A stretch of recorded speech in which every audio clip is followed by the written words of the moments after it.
Search and rescue efforts in Hawaii growing more frantic as the death toll from the wildfires hits 96, with many still missing, and only 3% of the devastation has been searched so far. Fox and Friends Weekend co-host Will Cain is live in Maui, along with former Hawaii Congresswoman and Fox News contributor Tulsi Gabbard. Will, I know you got on a plane right after the show yesterday. You landed a few hours ago, and you're there with the Congresswoman. Tell us what you're seeing.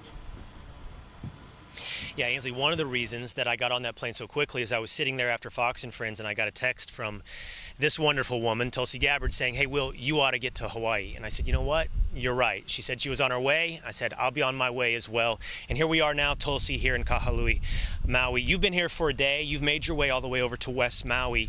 Tell me what you've seen and why it was so important for you to come back to Maui. Yeah, Will, I mean, I served in Congress for 8 years. The island of Maui was in my district. My heart has been with the people of Maui throughout this entire tragedy.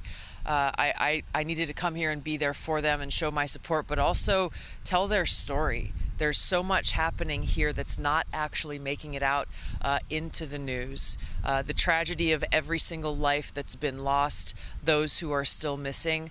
We must continue to focus on finding every one of those people.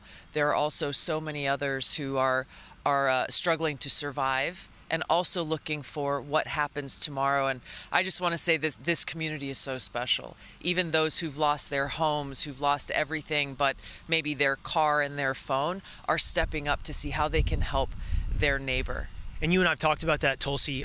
We have several acquaintances and friends, famous surfer Kai Lenny, and some just average citizens as well here on Maui who have all stepped up where they've seen gaps in the response. I'm talking about people flying helicopters and planes from here to the west side, boats. I know one of my friends is running his boat, the Gemini, from Ma'alea Harbor back to the west side. People are stepping up. It's really incredible how during this time of need, the Aloha Spirit really shines through.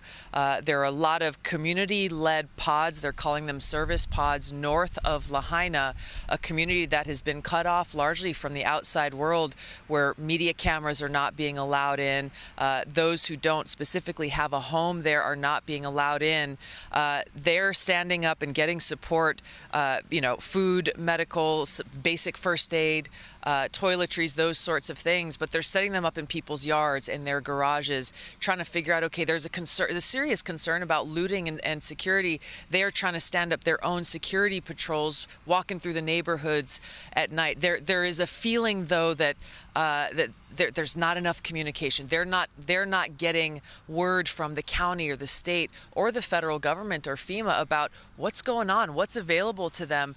This is a completely community-driven effort. They are helping each other. They are not, unfortunately, seeing that support coming from the government yet. You know, really quickly, Tulsi, you mentioned it's hard for the media to get through, so there's big gaps in information.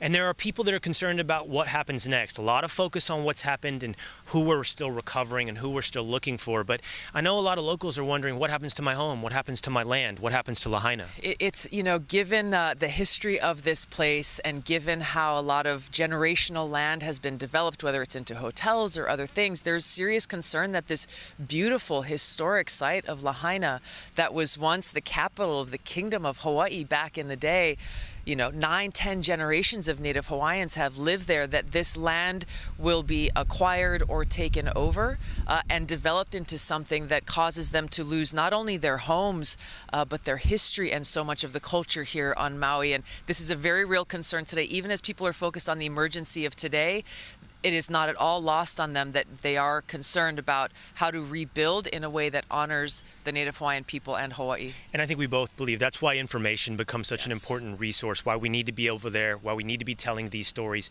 Thank you for inviting me over here. I'm so glad we talked. I'm so glad you came out here tonight to be on Fox and Friends, and just appreciate who you are for Hawaii and for America. Yeah, thank you. All right. I'm Steve Ducey. I'm Brian Kilmeade. And I'm Ainsley Earhart. And click here to subscribe to the Fox News YouTube page to catch our hottest interviews and most compelling analysis.